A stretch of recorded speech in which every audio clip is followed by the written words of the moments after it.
Praise lord madam. Praise లాడమ్మా. అందరికీ వందనాలు. ఇక్కడ ఓకే అన్నది ఇంకా ఇక్కడే ఉంది. రికార్డ్ అవుతుందా మేడం? అవుతుందమ్మా. ఉం.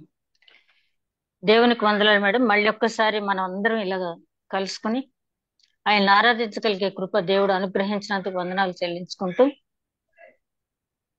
నిజమే ఆయనకి సమానులు ఎవరు? ఆయన దయగలవాడు, కనికరం గలవాడు, పరోపకార నిమిత్తం తన ప్రాణాన్ని అర్పించిన వాడు, పరోపకారం నిమిత్తం మృత్యుంజయుడే లేచినవాడు.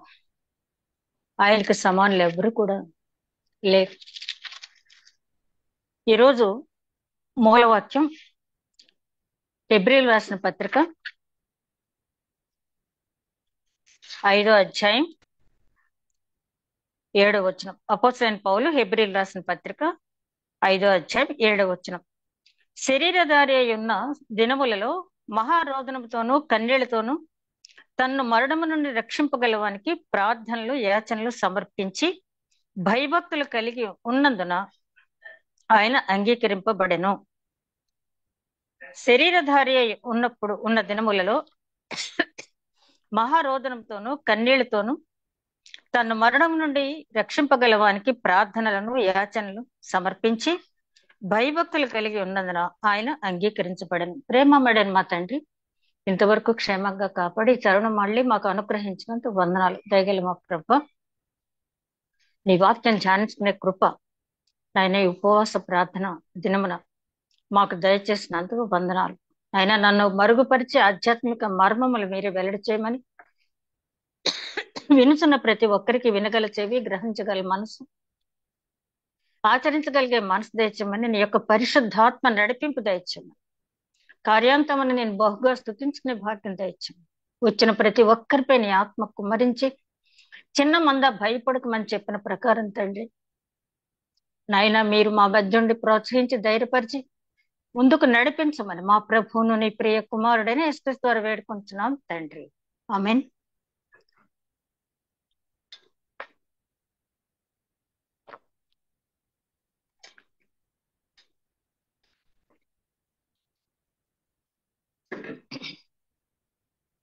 హెబ్రీయులు రాసిన పత్రిక 5వ అధ్యాయంలో పౌలు గారు ప్రాముఖ్యంగా చెప్పవలసిన అంశం ఏంటంటే, క్రీస్తును ప్రధాన యాజకుడుగా అంగీకరించడానికి తిరస్కరిస్తున్నటువంటి యూదులతో ఎందుకు క్రీస్తుని ప్రధాన యాజకుడిగా అంగీకరించాలి అనేది విశదపరుస్తున్నాడు. అంటే వారి మీద ఆయనకున్నటువంటి ప్రేమను బట్టి.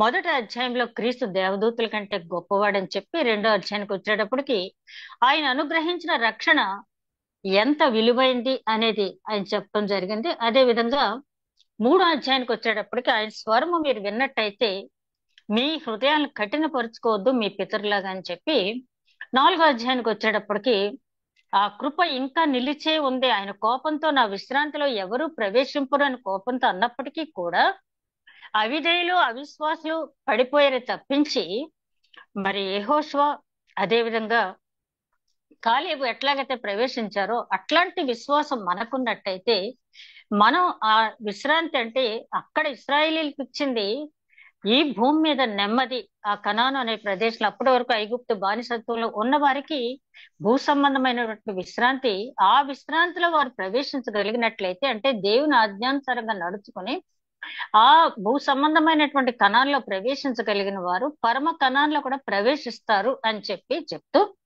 పౌలు గారు 4వ అధ్యాయం చివరికి వచ్చినప్పటికీ ప్రారంభంలో కూడా కృప ఇంకా అట్లాగే నిలిచి ఉంది కాబట్టి కృపను నిర్లక్ష్యం చెయ్యవద్దు.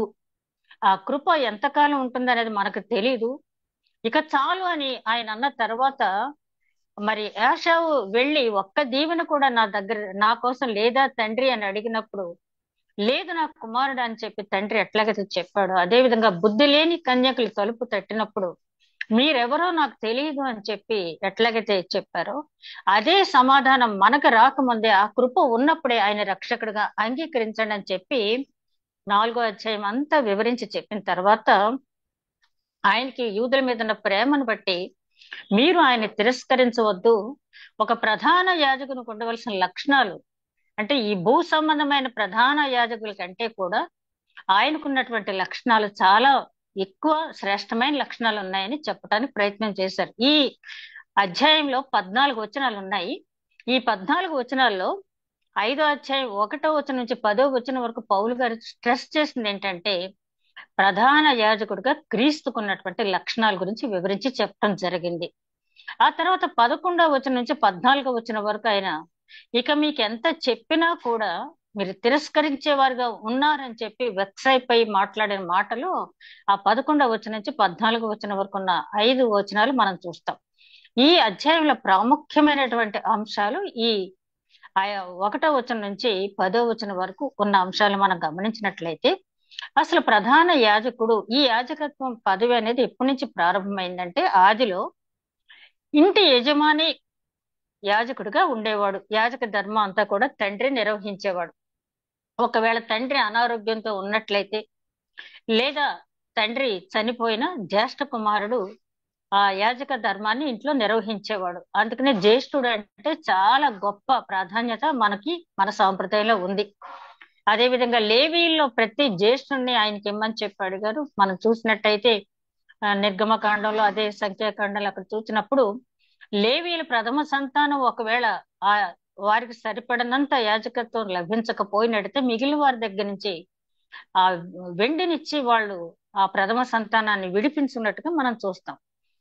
తర్వాత అహరోనుతో ప్రారంభమైంది. అంటే మొట్టమొదటి యాజకుడు అహరోను. ఈ అహరోను యాజకత్వం యాక్చువల్ గా ఎక్కడి నుంచి ప్రారంభమైందంటే నిర్గమకాండం 4వ అధ్యాయంలో మనం చూస్తాం. నేను నోటి మాంద్యం గలవాడను, నేను ఎట్లా వెళ్ళను అని చెప్పి మోషే అన్నప్పుడు నిజంగా నోటి మాంద్యం అనేది లేదు. ఎందుకంటే అతను సకల విద్యా పారంగతుడు, ఆ కార్యం నిర్వహించడంలో గొప్ప నిపుణత ఉందని చెప్పి హెబ్రీ గ్రంథకర్త చెప్తాడు. కాబట్టి మోషేకి నోటి మాంద్యం అని కాదు, కానీ అంటే నేను కమ్యూనికేట్ చేయగలనా లేదా అని ఒక భయం ఉన్నప్పుడు నా అన్నయ్యని అహరోన్ని పంపించవచ్చు కదా, నాకంటే 3 సంవత్సరాలు పెద్దవాడని చెప్పి మోషే అన్నప్పుడు నాకు ఎవరిని పంపించాలో నాకు తెలుసు, నీ అన్నయ్యని అహరోను నీకు నోటిగా ఉంటాడు, నేను తనతో మాట్లాడతాను, నువ్వు చెప్పవలసిన మాట అతనితో చెప్పు, నేను చెప్పే మాట నీకు చెప్తాను అని చెప్పి. అంటే ప్రవక్త అంటే మన మాట దేవునికి వినిపించాలి, దేవుడు ఇచ్చిన మాట మనకు చెప్పాలి. ఆ కార్యక్రమం నిర్గమకాండ 4వ అధ్యాయంలోనే అహరోనుతో ప్రారంభమైంది. అక్కడి నుంచి వచ్చిన తర్వాత మళ్ళీ దావీదు మహారాజు కాలంలో కొన్ని మార్పులు జరిగినాయి. అదే విధంగా ఆ తర్వాత నుంచి కొన్ని మార్పులు జరుగుతూ వచ్చాయి. ప్రారంభంలో అహరోను పరిశుద్ధ యాజకత్వంలో ప్రారంభమైంది 4వ అధ్యాయం 15 వచ్చిన నిర్గమకాండలో చూస్తాం. ఈ మోషేను తర్వాత మోషే దగ్గర నుంచి క్రీస్తు వరకు ప్రధాన యాజకులను గుర్చి అంటే ఇక్కడ 5వ అధ్యాయం ప్రారంభ వచనాల్లో మనం చూస్తే ప్రతి ప్రధాన యాజకుడును మనుషుల నుండి ఏర్పరచబడివాడై పాపముల కొరకు అర్పణలను బలులను అర్పించుటకు దేవుని విషయమై కార్యములు జరిగించుటకై మనుషుల నిమిత్తము నియమించబడును. తాను కూడా బలహీనత చేత ఆవరింపబడి ఉన్నందున అతడు ఏమీయూ తెలియని వారి ఎడల త్రోవ తప్పిన వారి ఎడలను తాలిమి చూపగలవాడై ఉన్నాడు. ఆ హేతువు చేత ప్రజల కొరకు ఎలాగో అలాగే తన కొరకును పాపముల నిమిత్తము అర్పణలను చేయవలసిన వాడై ఉన్నాడు. ఈ 3వ వచనం వరకు చూస్తే ఈ భూ సంబంధమైన ప్రధాన యాజకుడు ఏంటంటే ఏటేటా బలులు అర్పణలు అర్పించడం, ఆ ప్రజల తరపున అర్పించడం మాత్రమే కాకుండా తన గురించి తన కుటుంబం గురించి కూడా అర్పణలు అర్పించవలసిన వాడై ఉన్నాడు. అది ఈ ప్రధాన యాజకుడి యొక్క లక్షణం. ఇక్కడ బ్రీఫ్ గా పాత నిబంధన కాలంలో ప్రధాన యాజకుని యొక్క ఆ విధులు లేకపోతే అతను ఎన్నుకునే విధానాలు ఆచరించబడినటువంటి ఆ నియమ నిబంధనలు ఏంటని బ్రీఫ్ గా మనం చూసినట్టయితే ప్రారంభంలో అహరోన్ని పరిశుద్ధ యాజకత్వం దేవుడు ఆదేశించిన మీదట మోషే అహరోను మీద తైలం వేసి ఆయన్ని అభిషేకించడం జరిగింది. ఆ తర్వాత చూస్తే వారసత్వం ఉంది, కానీ ఏదైనా లోపం ఉంటే అర్హత లేదు. అంటే అహరోను కుమారులు యాజకులు అయ్యారు, అలాగే తర్వాత వారసత్వం అలా రొటీన్ అయింది. కానీ ఒకవేళ వారసత్వంలో జ్యేష్ఠ కుమారుడికి ఏమైనా కూడా లోపం ఉన్నా లేకపోతే ఆ వంశానికి ఏమైనా లోపం ఉన్నట్టయితే ఆ పక్కకు తీసి అర్హత ఎవరికైతే ఉందో వారిని అక్కడ యాజకులుగా ప్రధాన యాజకుడిగా ఉంచేవారు. అదే విధంగా రాజుకి ఇష్టం లేకపోతే మార్పు తప్పదు. కొన్నిసార్లు ఇద్దరు యాజకులు కూడా ఉన్నారు. రాజుల గ్రంథంలో చూస్తే కొన్ని సందర్భాల్లో రాజులు యాజకులతో పాటు అంటే పొలిటికల్ గా సలహాదారులుగా కూడా కొంతమంది ఒకళ్ళు పెట్టి వాళ్ళని కూడా యాజకులుగానే గుర్తించడం అనేది జరిగింది. అలాగే ఇద్దరు యాజకులు అంటే మనం చూస్తాం క్రొత్త నిబంధనలో అన్న కైఫాను చూస్తే అక్కడ మామ అల్లుళ్ళు ఇద్దరు కూడా యాజకులుగా ఉన్నారు. యాక్చువల్ గా ఆ మామగారి పదవి అయిపోయిన తర్వాత కూడా అల్లుడికి వచ్చినా కూడా అల్లుడికి సలహాదారుగా ఉంటూ ఇద్దరు కూడా యాజక ధర్మం నిర్వహించినట్టుగా మనం చూస్తాం. అదే విధంగా 20 సంవత్సరాలు వీరికి వయ పరిమితి యాజకుడు కావాలంటే ఆ రోజుల్లో 20 సంవత్సరాలు. కానీ రాను రాను అందులో కూడా సడలింపు అనేది వచ్చింది. అందుకనే ఆరిస్టోబుల్ అనే అతను హెరోదు వంశానికి చెందిన అతను 17 సంవత్సరాలకి ప్రధాన యాజకుడై ఉన్నాడు. అదే విధంగా శుద్ధీకరణ వీరికి చాలా కఠినంగా ఉండేదంట. ఒక వ్యక్తిని ప్రధాన యాజకుడిగా తీసుకోవాలంటే అతను శుద్ధీకరించే అంశం చాలా కఠినంగా ఉండేది. ఇదంతా మనకి ఇప్పుడు చదవటానికి టైం లేదు. కానీ తర్వాత మీరు చూసినట్టయితే లేవీ కాండం 21వ అధ్యాయం 1వ వచనం నుంచి 15వ వచనం వరకు, లేవీ కాండం 21వ అధ్యాయం 1వ వచనం నుంచి 15వ వచనం వరకు చూస్తే ఒక వ్యక్తిని ప్రధాన యాజకుడిగా అంగీకరింపబడటానికి ఆ శుద్ధీకరణ అనేది ఎంత కఠినమో, అంటే మంచి పేరు ఉండాలి, అదే విధంగా భార్య కూడా కుటుంబం కూడా మంచిదై ఉండాలి, అదే విధంగా అతని పిల్లలు కూడా ఎక్కడ ఏ మచ్చ లేని వారుగా ఉండాలి, ఒక యాజకుని కుమార్తె కనుక తప్పు చేస్తే దహించేమన్నాడు. అంత కఠినమైన శిక్షలు వాళ్ళకు ఉన్నాయి. అట్లా అంటే చాలా పర్ఫెక్ట్ గా ఉన్న వారిని మాత్రమే ప్రధాన యాజకుడిగా తీసుకునేవారు. అదే విధంగా ఆలయంలో జరిగే అర్చనా కార్యక్రమాలన్నింటినీ విచారణకర్తగా మహాప్రాయశ్చిత్త దినమున ప్రజల ప్రాయశ్చిత్తము చేయట. లేవీ కాండం 16 అధ్యాయంలో చూస్తే ఇదే మహాప్రాయశ్చిత్త దినం సంవత్సరానికి ఒకసారి ఈ మహాప్రాయశ్చిత్త దినమున తన కోసం తన కుటుంబం కోసం ముందు ప్రాయశ్చిత్తం జరుపుకున్న తర్వాత తన దగ్గరికి వచ్చే వారి కోసం మళ్ళీ ప్రాయశ్చిత్తం అనేది జరపడం అనేది ప్రధాన యాజకుడి యొక్క విధి. తర్వాత గమనించినట్టయితే ఊరిము తుమ్మిము అనేది ఆయన భుజాల మీద ఉంటాయి. ఊరిము తుమ్మిము అనే ఈ ఊరిము తుమ్మిములో 12 రాళ్లు, వెలగల రాళ్లు ఉంటాయి. దాన్ని మన ప్రకటన గ్రంథంలో చూస్తాం, రత్నం, మాణిక్యం, నీలం.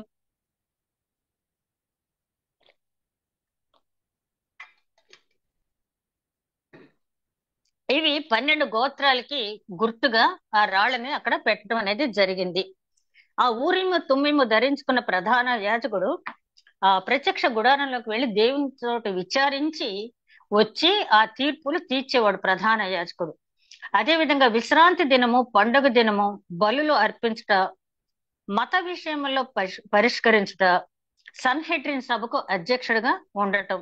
ఆ రోజుల సన్హెడ్రిన్ సభకు 71 మంది సభ్యులు, ప్రధాన యాజకుడే దానికి అధ్యక్షుడు.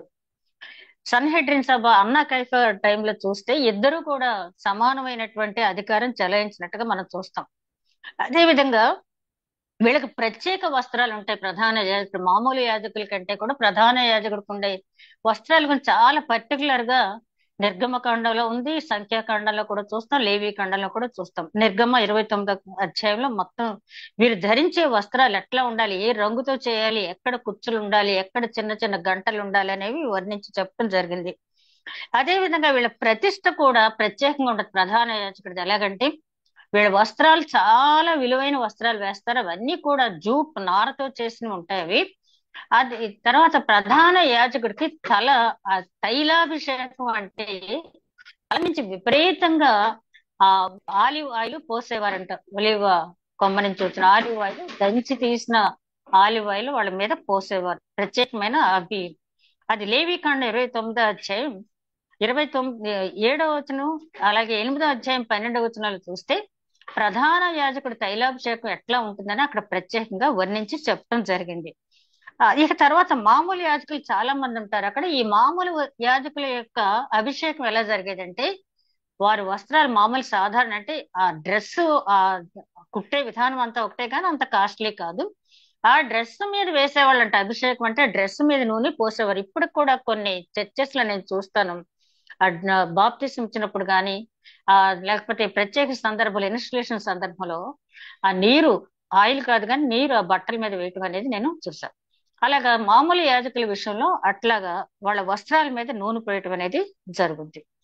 ఇక ప్రారంభంలో జీవిత కాలం అనేది నిర్ణయించబడింది ఒక ప్రధాన యాజకుడు. రాను రాను వాళ్ళ ఎంతకాలం చేయాలి, వాళ్ళ ఉమ్, పరిచర్య చేసే కాలాన్ని కూడా నిర్ణయించడం జరిగింది. ఇక దావీదు మహారాజు దగ్గరికి వచ్చేటప్పటికి దినవృత్తాంతాల గ్రంథంలో చూస్తాం మనం. వాళ్ళని 24 తరగతులుగా విభజించాడు. లేవీయుల్ని 24 తరగతులుగా విభజించి నెలకి 2 చొప్పున ఆ పదవి చెయ్యాలి అని చెప్పి నిర్ణయించడం జరిగింది. అది ఇంచుమించుగా కొత్త నిబంధన వచ్చే వరకు కూడా అదే పద్ధతి కొనసాగింది. ఇక ఇక్కడ మనం చూసినట్టయితే ఇవన్నీ కూడా మనకు తెలిసినవి. ఇందులో 2 ముఖ్యమైన అంశాలు ఏంటంటే, ప్రధాన యాజకుడు చేసే పనిలో 2 అర్చనలు, అర్పణలు, అదే విధంగా ఆచార వ్యవహారాలకు సంబంధించిన అంశాల్లో ప్రధాన యాజకుడిది ప్రధాన పాత్ర. అదే విధంగా తెలియని వారికి తాలిమి చూపుతాడు అన్నాడు. అంటే న్యాయ నిర్ణేతగా అప్పుడున్నట్టు ప్రకారం 7 ఆశ్రయపురాలు ఇశ్రాయేలీలకు కట్టించడం జరిగింది. ఆ 7 ఆశ్రయపురాలు ఎందుకంటే తెలియక తప్పు చేసిన వారు అందులోకి వెళ్ళి ఆశ్రయం పొందటానికి. ఎప్పటి వరకు ఆశ్రయం పొందగలరు వాళ్ళంటే, అతను ప్రవేశించేటప్పటికి ఏ యాజకుడైతే యాజకత్వం చేస్తూ ఉన్నాడో ఆ యాజకుడు మరణించే వరకు కూడా అతన్ని ఎవరు కూడా ముట్టుకోవటానికి వీల్లేదు. అంటే అతను తెలియక తప్పు చేస్తేనే సుమ, తెలిసి తప్పు చేసినాడు అప్పుడు కూడా క్షమాపణ లేదు. తెలియక తప్పు చేసిన వాడు ఆశ్రమంకి వెళ్ళి ఆ యాజకుడి దగ్గర ఆశ్రయం పొందటానికి అనేది ఉంది. అదే విధంగా న్యాయ నిర్ణేతగా కూడా ప్రధాన యాజకుడే ఉండేవాడు. సమూయేలు దగ్గర నుంచి బాగా, అంటే సమూయేలు వరకు ఇది కొనసాగింది. సమూయేలు దీర్ఘదర్శిగా, న్యాయాధిపతిగా, ప్రవక్తగా, ఆయన 4 రాజుగా, ఈ 4 కూడా ఆయన నిర్వహించాడు. ఆయన తర్వాత వారు అంత ఎఫెక్టివ్ గా అవి చేయలేకపోయారు, కానీ ఆ 4 కూడా ఎఫెక్టివ్ గా ఎవరు నిర్వహించారంటే సమూయేలు మనం చెప్పుకోవచ్చు. రాజులు పరిపాలించవలసినటువంటి అది ఎలా పరిపాలించాలి అన్నది బుక్ రాసింది కూడా సమూయేలు గారే రాశారు. సౌలుకి ముందు రాసిచ్చిన తర్వాత మళ్ళీ దాన్ని కాస్త పునఃపరీక్షించి సమీక్షించి మళ్ళీ రెండోసారి కూడా సమూయేలు రాసి ఇవ్వటం జరిగింది. ఆ తదుపరి కాలంలో కూడా ఏ రాజు రాజ్యానికి వచ్చినా ఆ గ్రంథాన్ని తీసుకుని ఆ రాజు స్వయంగా దాన్ని తన చేతి వ్రాతతో వ్రాసుకుని చదివి ఉండేవారు. అంటే ఎవరికి ఏ శిక్ష విధించాలి, ఏ టైంలో ఏ కార్యక్రమాలు చేయాలనేది రాజు క్షుణ్ణంగా తెలిసి ఉండాలి అనే ఉద్దేశంతో సమూయేలు అది చేయటం అనేది జరిగింది. ఇక ఇది పాత నిబంధన కాలంలో యాజకుని యొక్క విధులను నుండి, అతను ఎన్నుకునే పద్ధతి అవనివ్వండి, అతని కుటుంబ పరిస్థితి అవనివ్వండి, ఇదంతా కూడా ఇలా ఉంది. ఇక ఇందులో బలులు అర్పించడం అని ఉంది కదా, తన గురించి, తన కుటుంబం గురించి, ఇతరుల గురించి కూడా, ఇతరులు తెచ్చిన దాన్ని కూడా బలులు అర్పించడం అనేది జరిగింది. అయితే క్రీస్తు మొత్తం ఈ బలులన్నీ కూడా 5 బలులు వీళ్ళు అర్పించేది 5 బలులు కూడా మొట్టమొదటిది దహన బలి. లేవికాండ 1వ అధ్యాయం 6వ వచనం నుంచి మీరు చూస్తే ఈ దహన బలి అంటే ఏంటంటే సంపూర్ణంగా తనను తాను సమర్పించుకోవటం. సర్వాంగ హోమం అంటాం కదా, అది దహన బలి. అంటే ఒక తీసుకొచ్చినటువంటి ఆ జంతువుని సంపూర్ణంగా అర్పించేది దహన బలి. ఆ బూడిదను కూడా తీసి దాన్ని ఎక్కడో కలపడం అనేది అంతా కూడా మీరు లేవికాండంలో చూడవచ్చు. అదంతా ఇప్పుడు మనం చదవటానికి టైం సరిపోదు, కానీ దహన బలి అంటే ఒక్కటే మనం గుర్తుపెట్టుకోవాలి, సంపూర్ణ సమర్పణ. సంపూర్ణ సమర్పణ. దహన బలి అంటే నీకు ఇష్టం అంటారు కదా, మనం కమ్యూనియన్ తీసుకునే తర్వాత ఆ కమ్యూనియన్ సండే రోజున మా చర్చిలో పాడే పాట దహన బలి అంటే నీకు ఇష్టం, నువ్వే కోరిక కోరలేదు. అదే విధంగా దావీదు కూడా 51వ సంకీర్తనలు అంటాడు, నువ్వు బలులు కోరేవాడు కాదు, అయితే నేను ఇచ్చి ఉండేవాడిని, కానీ సంపూర్ణ సమర్పణ నీకు కావాలి అని చెప్పి అందులో ఆయన ఆ కీర్తన పాడటం జరిగింది. అంటే దహన బలి అంటే తనను తాను సమర్పించుకోవడం సంపూర్ణంగా. ఇది క్రీస్తు సంపూర్ణ దహన బలి నెరవేర్చారు. ఇక రెండోది చూస్తే ఆ దహన బలి తర్వాత పాప పరిహారార్థ బలి. దీని గురించి లేవికాండ 4వ అధ్యాయం 6వ వచనంలో ఉంటుంది. పాప పరిహారార్థ బలి అంటే పాపం చేసిన వాడు పలానా జంతువుని తీసుకురావాలి, ఎంత అర్పించాలి, ఎంత గోధుమ పిండి, లేకపోతే ఏదో కొన్ని ఉంటాయి కదా నియమాలు, అది పాప పరిహారార్థ బలి. పాపం చేసిన వాడు ఆ పాపం చేసిన దాన్ని బట్టి యాజకుడు నిర్ణయించినటువంటి ఆ బలి సమర్పించాలి. క్రీస్తు ఎట్లా సమర్పించాడు ఈ పాప పరిహారార్థ బలి అంటే, ఆయన మన పాపముల నిమిత్తము సిలువ మీద మన పాపములు మోసి, ఎఫెసీయులకు రాసిన పత్రిక 2వ అధ్యాయంలో అంటాడు కదా పౌలు గారు, మీ అపరాధముల నిమిత్తము మీరు చచ్చిన వారై ఉంటుండగా ఆయన మనల్ని సిలువలో బ్రతికించాడు, పరిమళ భరితమైన సువాసన భరితమైన నైవేద్యంగా తనను తాను సమర్పించుకున్నాడని. అది పాప పరిహారార్థ బలి. ఇక్కడ యాజకుడు చేసే పాప పరిహారార్థ బలి సంపూర్ణం కాదది. ఎందుకంటే అతడు కూడా పాపం చేసిన వాడే, అతడు కూడా తన కోసం అర్పించుకోవాల్సిన వాడే.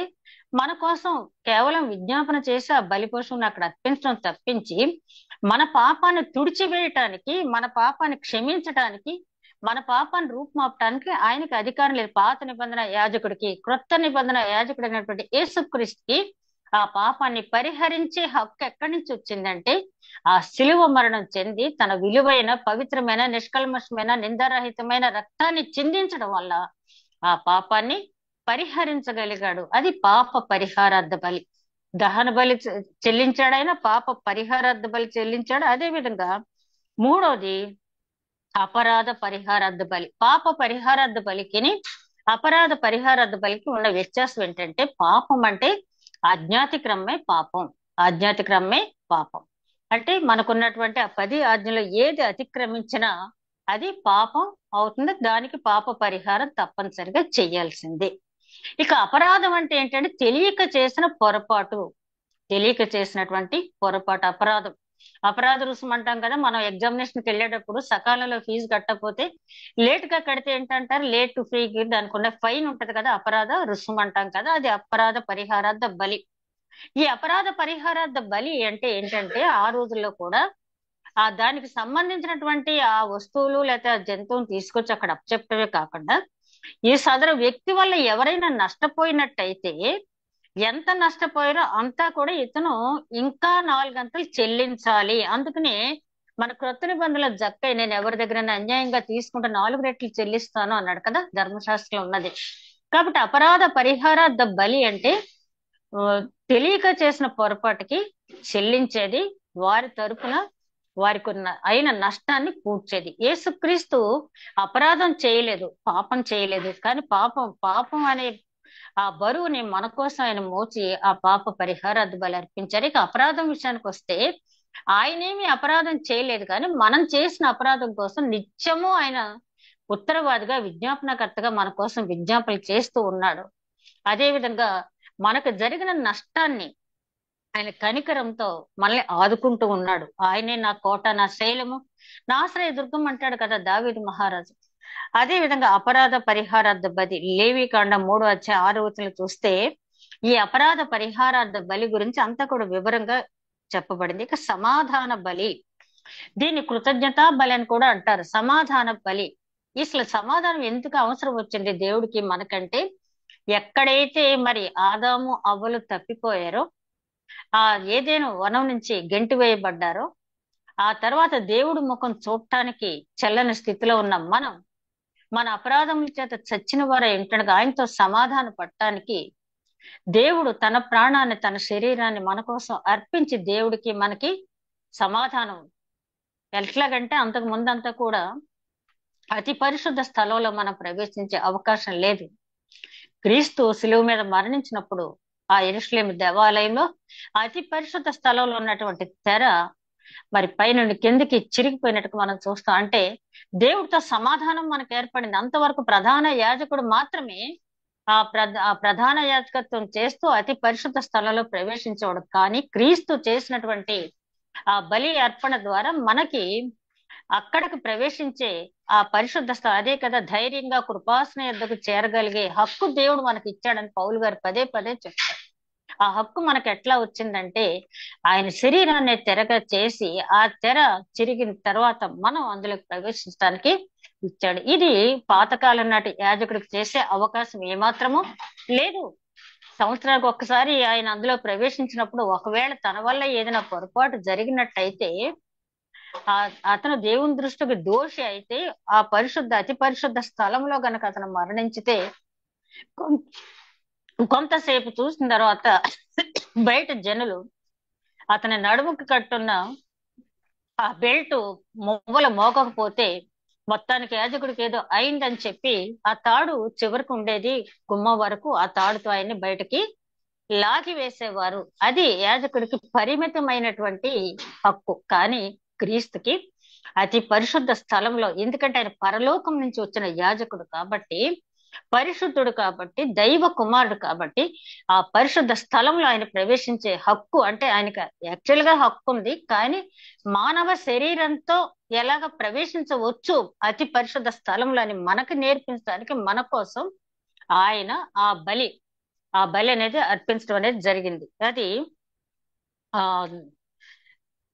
సమాధాన బలి.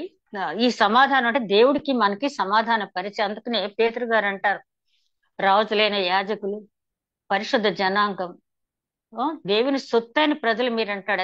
అదే విషయాన్ని నిర్గమకాండం 19 అధ్యాయంలో కూడా మనం చూస్తాం. మీరు నా ఆజ్ఞానుసారంగా నడుచుకున్నట్టయితే యావత్ భూమిలో మీరు నాకు స్వకీయ సంపాద్యం అవుతారని చెప్పి ఓల్డ్ టెస్ట్మెంట్ లోను చెప్పడం జరిగింది. న్యూ టెస్ట్మెంట్ లో పేతురు గారు అదే వాక్యాన్ని ఎత్తి చూపుతాం.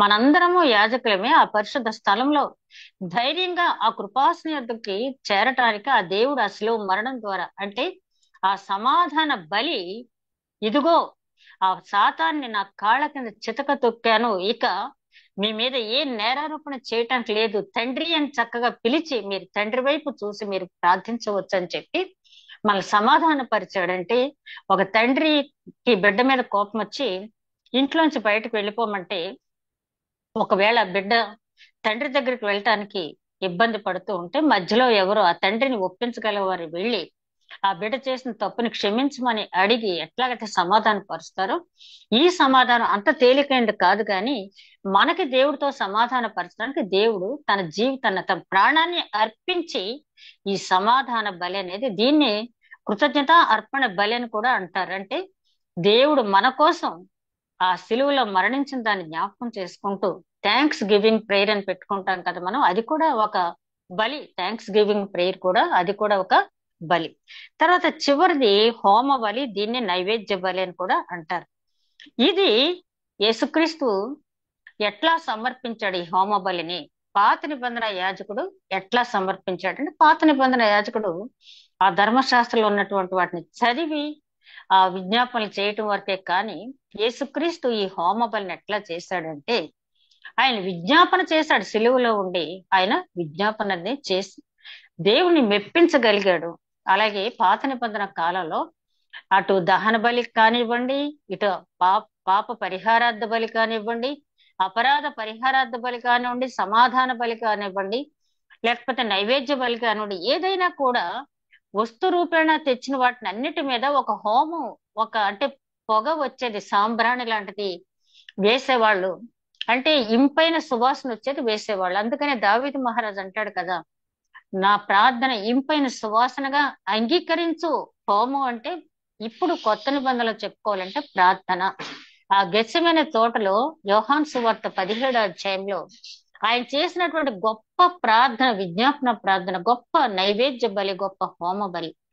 ఇలా చూసుకుంటే క్రీస్తు మన కోసం 5 బలులు కూడా తన శిలువ మరణం ద్వారా ఒక్కసారే 5 బలులు అర్పించి, రోమిలు రాసిన పత్రిక 5వ అధ్యాయంలో పౌలు గారు అంటారు కదా, ఆ పుణ్యకార్యం ఒక్కసారే పరిసమాప్తం అయిపోయింది, ఇక ఎవ్వరు కూడా సమర్పించక్కర్లేదు. ఎందుకంటే మనం సమర్పించిన మన దేహాలు అనేవి, లేకపోతే మన జీవితాలు అనేవి దేవుడు అంగీకరించే స్థితిలో ఉండవు కనుక, దాని వల్ల ఒకరికి పాప క్షమాపణ రాదు కనుక ఆయన అంటాడు, ఇక ఎవ్వరు కూడా మళ్ళీ బలి అర్పణలు చేయవలసిన పని లేదు.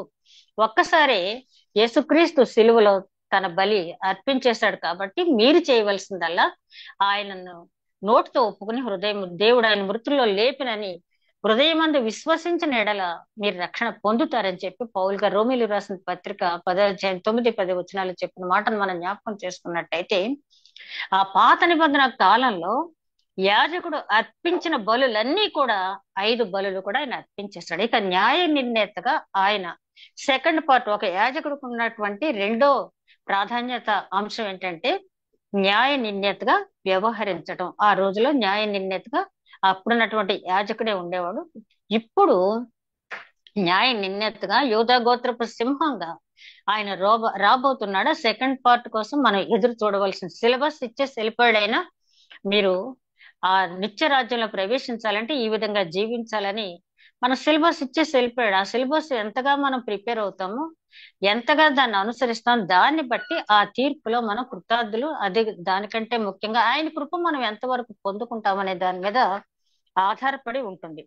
ఇది 3వ వచనం వరకు ఉన్నటువంటి వాక్య సారాంశం. ఇక 4వ వచనం నుంచి 6వ వచనం వరకు మనం గమనించినట్లయితే, మరియు ఎవరునూ ఈ ఘనత తనకు తానే వహించుకొనలేరు, కానీ అహరోను పిలువబడినట్లుగా దేవుని చేత పిలువబడిన వాడే ఈ ఘనత పొందును. అటువలే క్రీస్తు కూడా ప్రధాన యాజకుడగుటకు తన్ను తానే మహిమ పరుచుకొనలేదు, కానీ నీవు నా కుమారుడు, నేను నిన్ను కని ఉన్నాను అని ఆయనతో చెప్పిన వాడే ఆయనను మహిమపరచను. ఆ ప్రకారమే నీవు మెల్కీసెదెకు యొక్క క్రమము చొప్పున నిరంతరము యాజకుడుగా ఉంటావని లేదు, ఉన్నావు అని చెప్పన్నాడు. ఈ 4వ వచనం నుంచి 6వ వచనం వరకు మనం గమనించినట్లయితే, ఆ పిలుపు అహరోన్ని ఎవరు పిలిచారు? దేవుడే పిలిచాడు. మోషేతో చెప్పాడు, నీ అన్నయ్యన అహరోన్ని అభిషిక్తుడిగా నువ్వు అభిషేకించు అన్నాడు. అహరోన్ వెళ్ళి, ప్రభా దేవా నేను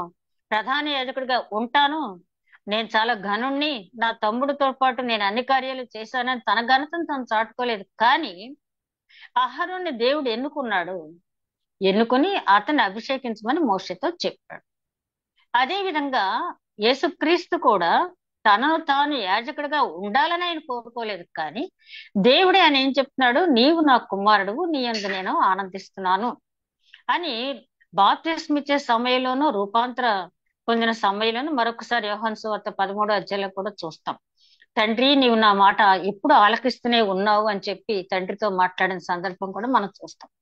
కాబట్టి యేసుక్రీస్తు ఘనత ఆయన కోరుకోలేదు. పాత నిబంధన యాజకులు ఎవరో నియమింపబడిన వారు, ఒక అహరోను తప్పించి అక్కడి నుంచి వారసత్వంలో వచ్చిన వారే.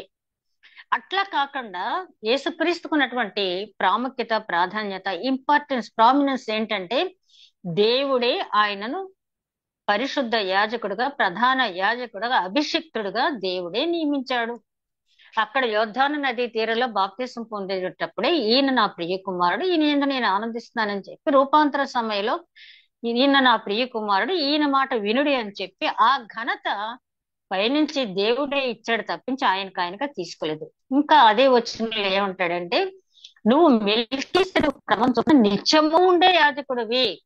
కొంత పాత నిబంధన కాలంలో యాజకులు కొంతకాలం ఉండి వాళ్ళ పరిచర్య టైం అయిపోయిన తర్వాత వెళ్ళిపోవటం, లేకపోతే వాళ్ళు శారీరకంగా మరణిస్తే అక్కడితో అయిపోవటం జరిగేది. కానీ ఈయన నిత్యము జీవించేవాడు కాబట్టి, శాశ్వత నివాసి కాబట్టి, మెల్కీసెదెకు క్రమం చొప్పున, ఈ మెల్కీసెదెకు క్రమం గురించి హెబ్రీలు రాసిన పత్రికలు 7వ అధ్యాయం ఇంకా క్షుణ్ణంగా మనం చదువుకుందాం. ఈ మెల్కీసెదెకును మనం ఎక్కడ చూస్తాం అంటే, ఆదికాండం 14వ అధ్యాయంలో అక్కడ విజయోత్సాహంతో అబ్రహాం వచ్చేటప్పుడు మెల్కీసెదెకు వెళ్ళి ఆయన దీవించి రొట్టె ద్రాక్షారసం ఇచ్చి, భూమికి ఆకాశాన్ని భూమిని సృష్టించిన సర్వోన్నతుడైన దేవుడిను ఆశీర్వదించిన గాక అని చెప్పాడు. ఈ మెల్కీసెదెకు గురించి ఎంతో మంది ఎన్నో వ్యాఖ్యానాలు చేస్తారు, కానీ స్థూలంగా చెప్పాలంటే మెల్కీసెదెకు ఎవరో కాదు, యేసుక్రీస్తే. ఎందుకంటే అబ్రహాము 12వ అధ్యాయంలో చూస్తా, నువ్వు బయలుదేరి వెళ్ళు, నువ్వు ఉన్న ప్రాంతాన్ని విడిచిపెట్టు, నీ బంధువుల్ని విడిచిపెట్టు, లేదా నీకు సమస్తాన్ని విడిచిపెట్టి నువ్వు బయలుదేరి అనగానే అబ్రహాం బయలుదేరి వెళ్ళాడు, దేవుని స్వరం విన్నాడు.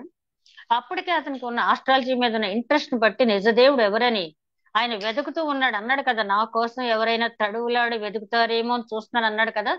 అబ్రహాం తడువులాడి వెతుకుతున్నాడు కాబట్టి, ఎస్, నా కోసం ఇతను వెతుకుతున్నాడు కాబట్టి నేను ఇతనితో మాట్లాడాలి అనుకున్నాడు. ఆ స్వరం వినిపించాడు. అయితే అప్పటికే వాళ్ళు చంద్రదేవుడిని ఆధారం చేసుకుని విగ్రహారాధన చేసే వంశం నుంచి వచ్చినవాడు అబ్రహాం అయితే విగ్రహారాధన చేయట్లేదు, కానీ ఆ పూర్వీకులంతా కూడా అలా చేసిన వారే. తెరహు కూడా విగ్రహాలు చేసి అమ్మిన వ్యక్తి అబ్రహాం తండ్రి. అయితే ఆ విజయోత్సాహం తర్వాత మెల్కీసెదెకు ఎందుకు దేవుడు పంపించాడు, క్రీస్తుని మెల్కీసెదెకు ఎందుకు పంపించాడంటే, మెల్కీసెదెకుని గురించి చూస్తే వంశావళి లేనివాడు, ఆది అంతం లేనివాడు, తల్లి తండ్రి లేనివాడు అని చెప్పి రాయబడింది కదా. అదే రకంగా మెల్కీసెదెకు లాగా ఆది అంతం లేనివాడివి, వంశావళి లేనివాడివి నువ్వు. కాబట్టి నువ్వు మెల్కీసెదెకు క్రమం చొప్పున నిరంతరము నువ్వు ప్రధాన యాజకుడిగా ఉంటావు అని చెప్పి దేవుడు చెప్పినటువంటి మాట. అంటే ఇది మనం ఒక్కొక్కటి వన్ బై వన్ చూస్తున్నాం. 1వ వచనం నుంచి 3వ వచనం వరకు పాత నిబంధన యాజకులకు ఉండాల్సిన లక్షణాలు ఏంటో చూసాం. ఈ క్రొత్త నిబంధన యాజకుడైనటువంటి యేసుక్రీస్తుకు ఆ లక్షణాలు ఏమున్నాయి, అంతకంటే ఎక్కువ ఏమున్నాయని కూడా చూస్తున్నాం. పాత నిబంధన యాజకుడుకున్న పరిమితులేంటి, క్రొత్త నిబంధన యాజకుడైనటువంటి క్రీస్తుకి ఆ పరిమితులు ఎట్లాగా ఆయన దాటగలిగాడు, ఆ పాత నిబంధన యాజకుడుకున్న పరిమితుల నుంచి క్రొత్త నిబంధన యాజకుడైన యేసుక్రీస్తు ఆ పరిమితులు ఎట్లాగా అధిగమించాడు అనేది 3వ వచనం వరకు చూసాం. ఆ బలులు అర్పించడం అనేది ఇక్కడ 6వ వచనం వరకు కూడా ఆయన మెల్కీసెదెకు క్రమం చొప్పున, అంటే నిత్యము. పాత నిబంధన యాజకుల పదవీ కాలం కొంతకాలమే, కానీ ఈయన పదవీ కాలం నిత్యము. ఈ చివరి రోజు అంటే ఈ భూమి లయమైపోయి రెండవ రాకడ జరిగి యుగ సమాప్తి జరిగే వరకు కూడా చివరి మనిషి, చివరి వ్యక్తి, ఆమె చివరి అతను ఎవరైతే ఉంటారో అంతవరకు కూడా ఈయనే యాజకుడు వారికి మెల్కీసెదెకు క్రమం చొప్పున. ఆ తర్వాత ఇందాక మనం మూలవాక్యం తీసుకున్నాం కదా అని మరి ఒక చోట చెప్పుచున్నాడు. ఆ శరీరధారి ఉన్న దినములలో మహారోదనముతోనూ కన్నీళ్లతోనూ తన్ను మరణము నుండి రక్షించువానికి ప్రార్థనలు యాచనలు సమర్పించి భయభక్తులు కలిగి ఉన్నందున ఆయన అంగీకరించబడను. ఈ వాక్యం తీసుకుని చాలా మంది దీన్ని అర్థం చేసుకోకుండా ఆయన ఏంటి మామూలు మానవుళ్ళగా కన్నీరు కాచి ప్రార్థన చేయటం, మహారోదంతో విజ్ఞాపన చేయటం. ఆయన అంటాడు కదా, నాకొక 7వ అధ్యాయంలో చూస్తాం మనం, నాకొక శరీరం అమర్చితివి అని చెప్పి. ఈ శరీరం ఎందుకు ఇచ్చావంటే ఈ ప్రార్థనలు యాచనలు చేయటం పరోపకారం కోసం నన్ను ఈ లోకానికి పంపించావు తండ్రి అని చెప్పి. ఎందుకు ఇంత పట్టుదలగా ఇంత కన్నీరు కార్చేటట్టు ఎందుకు ప్రార్థిస్తున్నాడు? అంత అవసరం ఏమొచ్చింది యేసుక్రీస్తుకి? ఆయన ఏ పాపం చేయలేదే. అంత గట్టిగా విజ్ఞాపన చెమట రక్త బిందువులుగా మారే వరకు విజ్ఞాపన చేయక్కర్లేదే. ఆయనకి వాగ్దానాలు ఉన్నాయి కదా. సంకీర్తన 16లో 10వ వచనంలో ఆయన అంటాడు, నా ఆత్మను నీవు విడిచిపెట్టవు, నీ పరిశుద్ధి నీవు కుళ్ళు పట్ట నీవు అంటాడు. కీర్తనకారుడు ఆ మాట చెప్పాడంటే ఎవరు చెప్పించారు? పరిశుద్ధాత్ముడు జరగబోయే కాలంలో క్రీస్తు గురించి చెప్పించినటువంటి మాట. ఎందుకంటే అదే కనుక దావీదు మహారాజు గురించి చెప్తే మరి అతని శరీరం కుళ్ళు పట్టింది కదా. ఎవరి గురించి చెప్పాడంటే క్రీస్తు గురించి దావీదు మహారాజుతో. అంటే ఏది కూడా అప్పటికప్పుడు జరిగింది కాదు. పరిశుద్ధ గ్రంథంలో కొన్ని వేల సంవత్సరాల పూర్వమే, క్రీస్తు రాకపూర్వమే ఏం జరుగుతుంది, క్రీస్తు చేసే పనులు ఒక్కొక్కటిగా ముందుగా చెప్పటం వల్ల నమ్మిన వారికి అది ఆశ్చర్యం లేదు, నమ్మని వారు కలవరపడ్డారు, మరి విభ్రాంతి నొందారు. నమ్మిన వారు ఓహో దేవుడికి చెప్పాడు కదా ఇది జరిగింది.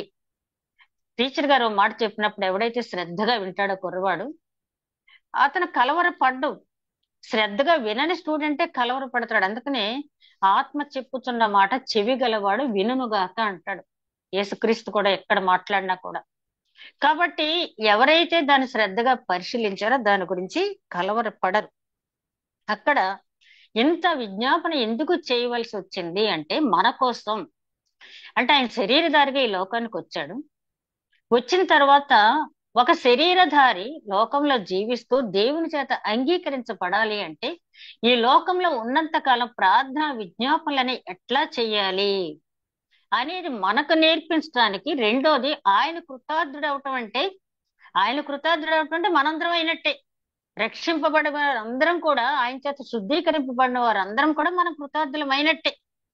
పైలట్ ప్రాజెక్ట్ అంటాం కదా, ఒక్కొక్కసారి సైంటిస్టులు ఏదైనా కొత్త వంగడం తీసుకొస్తే కొంత ఏరియాలో దాన్ని పండిస్తారు, అది సక్సెస్ అయితే మిగిలిన ఏరియాలకు వెళ్తుంది. ఇక్కడ యేసుక్రీస్తు కృతార్థుడు అయ్యాడు అంటే ఆయన వెంట మనందరం కూడా కృతార్థులం అయ్యాము. అంటే మనం కృతార్థులు కావటానికి ఎంత మహారోదనతో వేదనతో చెమట రక్త బిందువులు కారే వరకు మన విజ్ఞాపన చెయ్యాలో ఆయన మనకు మాదిరిగా చూపించడానికి. యేసుక్రీస్తు ఈ రకంగా విజ్ఞాపన ప్రార్థనలు చేశాడు, రోధించాడు, కన్నీరు కాచాడు. దేవుడు ఆయన్ని అంగీకరించాడు. వైనాట్ నేను ఆ రకంగానే విజ్ఞాపన చెయ్యాలి, నేను ఆ రకంగానే ప్రార్థించాలి, నేను ఆ రకంగానే దేవుని సన్నిధిలో కన్నిటిని కాచాలి అని చెప్పి అది మనకి మాదిరిగా ఉంచడానికే తప్పించి ఆయన ఏదో పాపం చేశారని కాదు. అదే విధంగా భయభక్తులతో కన్నీళ్లతోనూ తన మరణం నుంచి తప్పించగలవానికి ప్రార్థనలు యాచనలు సమర్పించి భయభక్తులు కలిగి ఉన్నందున ఆయన అంగీకరించబడను. భయభక్తులు, చాలా మంది క్రైస్తవులకి భక్తి ఉంది కానీ భయం లేదు. భక్తి అంటే ఆచారం ప్రకారం సండే చర్చికి వెళ్ళటం, శుక్రవారం విజ్ఞాపన ప్రార్థనకి వెళ్ళటం, ఉపవాస ప్రార్థనకి వెళ్ళటం ఇత్యాది కార్యక్రమాలు చాలా బాగా చేస్తాం. కానీ భయము అంటే ఏంటంటే ఆయన చెప్పిన ఆజ్ఞలు తూచా తప్పకుండా పాటించడం. దానికి బెస్ట్ ఎగ్జాంపుల్ మనకి యోసేఫ్ని తీసుకుంటే, అక్కడ ఎవరు లేరు, ఆ పోతిఫర్ భార్య మాత్రమే ఉన్నది. అక్కడ అతను తప్పు చేస్తే తనకి వచ్చే ముప్పు ఏమీ లేదు. కానీ అతను ఏమంటాడు, నా దేవునికి విరోధంగా నేను ఈ మహాపాతకం ఎట్లా చేయగలను? అది భయం అంటే, అది భయం అంటే. దావీద్ మహారాజు 139 సంకీర్తనలు అంటాడు కదా, నేను ఎక్కడికి పోదును? ఆకాశంలో వెళ్తే అక్కడ నువ్వు ఉన్నావు, సముద్ర గర్భంలోకి వెళ్తే నువ్వు ఉన్నావు, అంతరిక్షంలోకి వెళ్ళినా ఎక్కడున్నా నువ్వు ఉన్నావు కదా, నీకు మరుగైన చోటు ఏది లేదయ్యా అని చెప్పి చివరికి వచ్చేటప్పటికి ఏమంటాడు, నన్ను పరిశోధించు, నీకు ఆయాస్కరమైన మార్గం ఏదన్నా ఉంటే నా నుంచి దూరం చేయి నీ కృప వల్ల. అంటే మనకున్నటువంటి డ్రాబ్యాక్స్, సెట్ బ్యాక్స్ మనం దూరం చేసుకోలేం, ఆయన కృపను బట్టి మాత్రమే మనం దూరం చేసుకోగలం. ఇక్కడ ఆయన మహా భయభక్తులతో కన్నీరు కార్చడమే కాదు, మహా భయభక్తులు అంటే దేవుడు చెప్పిన ఆజ్ఞలు అనుసరిస్తూ భక్తితో భయంతో ప్రార్థన చేసిన. ఒక్కసారి మనం ఆలోచించుకున్నప్పుడు యేసుక్రీస్తు ఎవరు? దైవ కుమారుడు. ఆయన చేసిన విజ్ఞాపన ఎలా చేశాడు? మహారోధంతో, కన్నీటితో, అంతకంటే ముఖ్యంగా భయభక్తులతో చేశాడు. మనం మోకరించి ప్రార్థించేటప్పుడు మన మనసు ఎట్టెళ్ళిపోతుంది. మొన్న ఒక భక్తుడు చెప్తున్నాడు, మన మనసు చెదిరిపోయినప్పుడు ఏం చేయమంటున్నాడంటే, ముందుగా ఒక పాట పాడండి, ఒక వాక్యం చదవండి, వాక్యాన్ని బాగా ధ్యానించుకోండి మీరే. ఆ వాక్యాన్ని పట్టుకుని మోకరించి ప్రార్థన చేయండి ముందు. అప్పుడు మనసు దేవుని దగ్గరికి వెళ్ళటం ప్రారంభం అవుతుంది. అప్పుడు మీ విజ్ఞాపన చెయ్యండి. ఈ స్టెప్స్ అన్ని మనం తీసుకుంటే గానీ ప్రార్థన చేయలేదు. చాలా మంది అంటారు, అమ్మ క్లుప్తంగా చేయండి, చిన్న ప్రార్థన చేయండి అంటారు. నాకు అస్సలు ఇష్టం ఉండదు. ఎందుకంటే ఆ క్లుప్త ప్రార్థన ఏదో మనుషుల కోసం చేసేదే గాని నిజంగా దేవుడికి మనం పరిశుద్ధాత్మతో కనెక్ట్ అవ్వాలంటే టైం కావాలి. అదేదో మెకానికల్ గా రెడీమేడ్ మిక్స్ తీసుకొచ్చి ఏదో దోశ వేసుకున్నట్టు కాదు, కానీ అది కనెక్ట్ అవ్వాలి. మనం ఆ కనెక్ట్ అయితేనే ఆ ప్రార్థన ఫలితం మనం పొందుతాం. కాబట్టి అట్లాంటి ఎగ్జాంపులరీ ప్రేయర్ ఆయన మనకి చేసి చూపించాడు. ఆ తర్వాత ఆయన అంటాడు, సమర్పించి భయభక్తులు కలిగి ఉన్నందున ఆయన అంగీకరించబడెను. ఆయన కుమారుడై ఉండి తాను పొందిన శ్రమల వల్ల విధేయత నేర్చుకునేను. కొంతమంది ఈ మాటకు కూడా పెడార్థాలు తీస్తారు. ఏంటంటే విధేయత వల్ల ఆ విధేయత శ్రమల్లో నేర్చుకోవటం ఏంటి?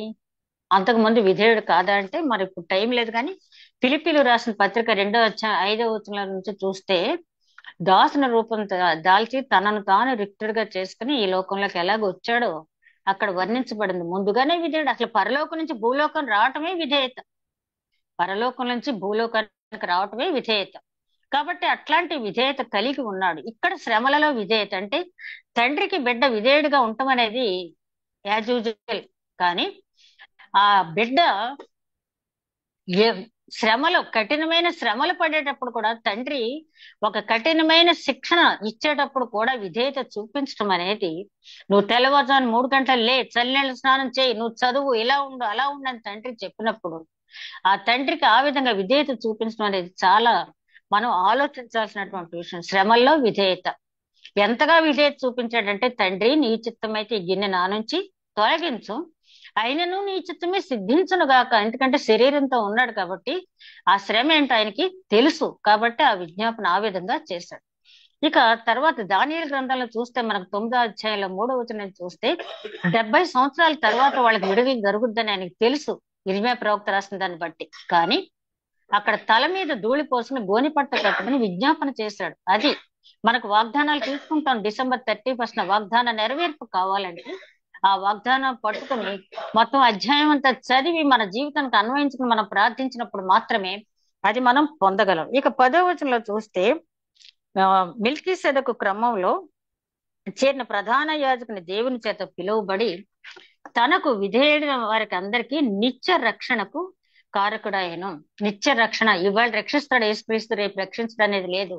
ఎప్పుడు నువ్వు ఆయన ఆశ్రయిస్తావో, ఎప్పుడు పాప క్షమాపణ పొందుతావో ఆ క్షణమే నేడే రక్షణ దినము, నేడే అనుకూల సమయం అని చెప్తున్నాడు. అదే విధంగా 11 వచ్చిన ఒకసారి చదువుకుంటా వెళ్ళిపోతే ఇది మనం ఎక్స్ప్లెయిన్ చేయక్కర్లేదు.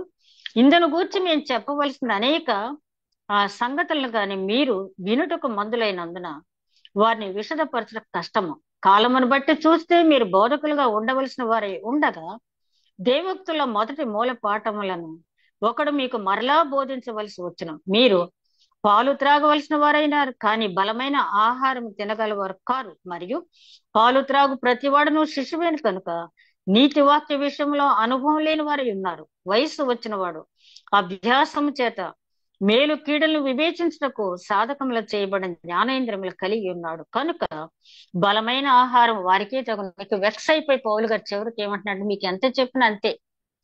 ఎంతసేపు పాలు తాగటానికి ఇష్టపడుతున్నారు కానీ బలమైన ఆహారం తీసుకోవడానికి ఇష్టపడలేదు. ఎవరో ఏదో చెప్తే ఆ యాజక వస్త్రాలు డిగ్నిఫైడ్ గా యాజక వస్త్రాలు వేసుకుని గట్టిగా మాట్లాడి ముందు 10 మందిని వెనక 10 మందిని పెట్టుకుని నడిచే ప్రధాన యాజకుడు కానీ ఆ వడ్లవాణి కుమారుడు, ఆ నజరేతులో పుట్టినవాడు, అతను మాకేంటి, అతను మాకు యాజకుడు ఏంటని తిరస్కరిస్తున్నారు. అంటే మీరు ఇంకా పాలు తాగే దశలోనే ఉన్నారు. జ్ఞానేంద్రియాలు దేవుడు మీకు ఇచ్చాడయ్యా, దాన్ని పెట్టి ఆలోచించండి అని చెప్పి వెక్స్ అయిపోయి అంటున్న మాటలు. పాలు తాగే విషయాల నుంచి, పాలు తాగే దశలోంచి బయటకు రండి, వివేచించండి. అప్పుడు మీరు క్రీస్తుని యాజకుడిగా మీరు ఎందుకు అంత గట్టిగా చెప్తున్నాడు అంటే పౌలుకి వారి మీద ప్రేమ మనకు తెలుసు. వారి గురించి తన దేవుని దూరం అయిపోవటానికి కూడా ఇష్టపడ్డాడు కాబట్టి ఆ విజ్ఞాపన ఆ రకంగా చేస్తున్నాడు. చివరిగా 4 అంశాలు మనం చూస్తే, ధర్మశాస్త్రం అనుసరించిన వారి గురించి దావీదు మహారాజు కన్నీరు ఏర్లై పారిందంటాడు. అలాగే ప్రవక్త ఇర్మియా 9వ అధ్యాయంలో అంటాడు, హతులైన వారిని గురించి చూసి నేను దుఃఖిస్తున్నాను అంటాడు. విలాప వాక్యాల్లో చూస్తే తిరుగుబాటు చేసి నశించిపోయిన వారులారా అని చెప్పి దుఃఖిస్తాడు. పౌలు గారు కూడా అదే విధంగా వీళ్ళ గురించి దుఃఖిస్తున్నాడు. చివరిగా నేను పొద్దుట ఒకటి వింటా ఉంటే రీల్స్ లో ఒక సువార్త సేవకుడు 15 రోజులు అనర్గళంగా వేల కొద్ది మందికి, వేల లక్షల మందికి ఆయన ప్రసంగాలు చేశారు. అనేక మంది ఆత్మరక్షణ పొందుకున్నారంట. చివరి రోజు తిరిగి వచ్చేస్తుంటే ఆ డ్రైవర్ గురించి ఆ ఓనర్ చెప్తున్నాడంట, ఈ సువార్త సేవలు అరేంజ్ చేసిన వాడు, ఎంతో మంది ఆత్మరక్షణ పొందుతున్నారు కానీ ఈ డ్రైవర్ కి నేను ఎంతకాలం వాక్యం చెప్పినా అంగీకరించట్లేదని చెప్పాడంట. ఆ ప్రయాణం చేస్తున్నంత సేపు ఈ సువార్త సేవకుడు, ఆయన పేరు మ్యాథ్యూ, ఆ ప్రయాణం చేస్తున్నంత సేపు సువార్త చెప్తూనే ఉన్నాడంట. అతనిలో చల్లం లేదు, మామూలుగా నడుపుకుంటూ వెళ్ళిపోతున్నాడు. కొంతసేపటికి బిగ్గరగా ఏడ్చిన శబ్దం వచ్చినట్టు వెనక్కి తిరిగి చూస్తాడంట. సార్ ఏంటి ఏడుస్తున్నారేంటి, ఉన్నట్టుండి ఆరోగ్యం బాగోలేదా? నా ఆరోగ్యం బాగానే ఉందయ్యా, నువ్వు పొందబోయే స్థితి, నువ్వు పొందబోయే ఉగ్రత, దేవుని ఉగ్రత తలుచుకుని నీ గురించి నేనేమీ చేయలేకపోయానే, నీ వాహనంలో నేను ప్రవేశించాను, నీ సేవలు ఉపయోగించుకున్నాను, కానీ నీ ఆత్మను రక్షించే స్థితిలో నేను నిన్ను మార్చలేకపోయాను, అందుకు ఏడుస్తున్నాను అనగానే ఆ డ్రైవర్ కారు ఆపి మోకరించి ప్రార్థన చేసి, సార్ నేను యేసుక్రీస్తుని రక్షకుడిగా అంగీకరిస్తున్నాను, ఇంకా మీ దగ్గర నేర్చుకుంటాను, దయచేసి మీ కన్నీరు కార్చకండి నా గురించి అని చెప్పి ఆయన అనటం జరిగిందంట. ఈ మాటలు చదువుతున్నాడు. పౌలు గారు పడుతున్నటువంటి యాతన మనం చూసాం, దావీదు మహారాజు గురించి చూసాం, ఇర్మియా ప్రవక్త గురించి చూసాం, ఈ చివరికి డ్రైవర్ కి చెప్పిన సువార్త సేవకుడి గురించి చూసాం. మనం మన చుట్టూ ఉన్న ఆత్మల కోసం ఎంత వరకు కన్నీరు కారుస్తున్నాం. ఇదిగో అనేక మంది అనేక డినామినేషన్స్ తప్పు బోధలు చేసి క్రీస్తు రక్షకుడు, క్రీస్తు కానే కాదు, లేకపోతే ఇంకోటి అని చెప్తూ ఉన్నప్పుడు కాదు, క్రీస్తుకున్న ప్రాధాన్యతలు ఇవ్వని మనం చెప్పగలుగుతున్నామా? యూదా పత్రికలో చెప్పినట్టు మీరు అగ్నిలో నుంచి లాగినట్టు కొంతమందిని మీరు బయటకు లాగండి అని చెప్పి, అగ్నిగుండంలోకి వెళ్లకుండా లాగండి అని చెప్పినట్టుగా మన వంతు మనం ప్రార్థిస్తున్నామా, వాక్యం చెప్తున్నామా, ఏం చేస్తున్నామని ప్రశ్నించుకొని ఈ రోజు నుంచి అయినా అనేక ఆత్మ రక్షణార్థం ప్రార్థిద్దాం. అవకాశం అంతా ఒక సువార్త చెప్దాం. పౌలు గారంత వాక్చాతుర్యం మనకు లేకపోవచ్చు, ఇర్మియా ప్రవక్త అంతా మరి అంత గొప్ప శక్తి మనకు లేకపోవచ్చు, యేసుక్రీస్తు అంత సహనం ఓర్పు మనకు లేకపోవచ్చు. ఉన్నంతలో ఫిలిప్పీలో రాసిన పత్రికలు క్రీస్తు మనసు మీరు ధరించి అంటాడు కదా, అట్లాంటి మనసు ధరించి మనం అనేక ఆత్మీయ రక్షణార్థం కృషి చేద్దాం.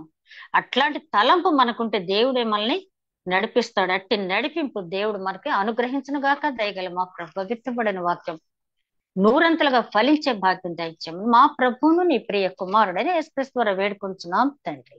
ఆమేన్.